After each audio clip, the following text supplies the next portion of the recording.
Okay, so this is the windowsill that we're gonna be sanding and painting today.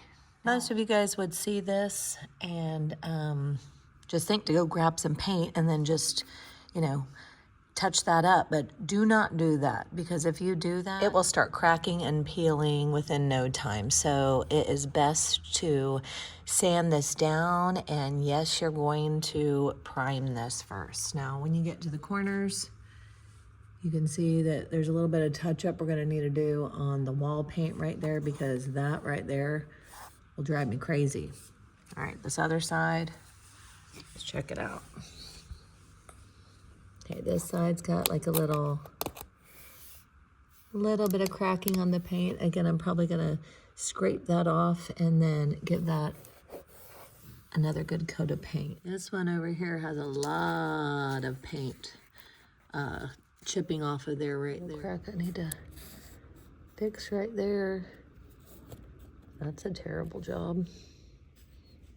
I did not caulk that. Whoever did this did not prime before they painted it, so this paint is just chipping right off. That's why you prime, people. So I'm gonna get all this paint off, clean it up really good, and then we're gonna sand it. Okay, so I'm using my Ryobi sander. I'm gonna start out with 120 grit, and then I'm gonna finish with 220 grit for that really smooth finish. Okay, when you're sanding, make sure you're keeping this really flat like this. Don't turn it or tip it like this to get into any places, because it will leave a little dip in your wood.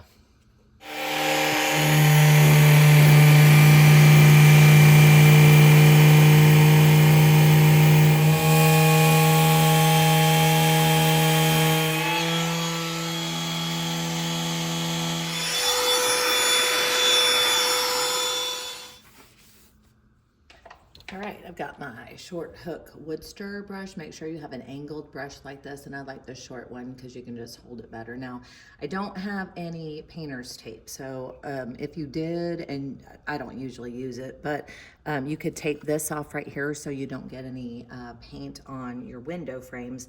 But we're just gonna be really, really careful. I'm gonna start in the corner, and I'm just gonna drag my paintbrush all the way across there.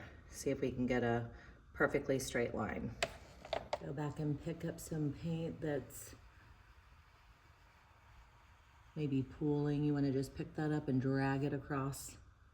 That way you don't have any pooling spots that will dry bubbled.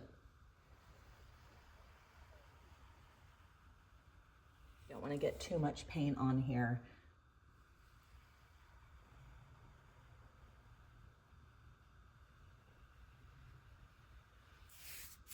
And just come back and get the edges real good. Don't go over this too many times, because then it will leave some paint strokes there. Okay, I painted both the sills, and now I'm gonna wrap up my paintbrush in aluminum foil and put it in the refrigerator, and then we're gonna come back and do a second coat. Okay, so if you want to let this dry for 24 hours and then put a little bit of tape right here around the sill and where the drywall is, then you can get a really, really good, perfectly straight line. But I'm not going to do that. I am going to do a little teeny tiny brush, and I'm just going to be really, really careful to try and make that really straight line, and we'll see how it works. Okay, and they're done. I finished painting those little corners on the drywall all the way around to here. Then here's this spot in that corner that was so bad.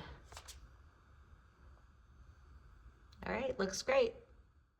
Remember, this is what it looked like before, so a huge improvement. Okay, my next video is going to be painting these baseboards. I'm going to show you a few different ways to make these baseboards look perfect again.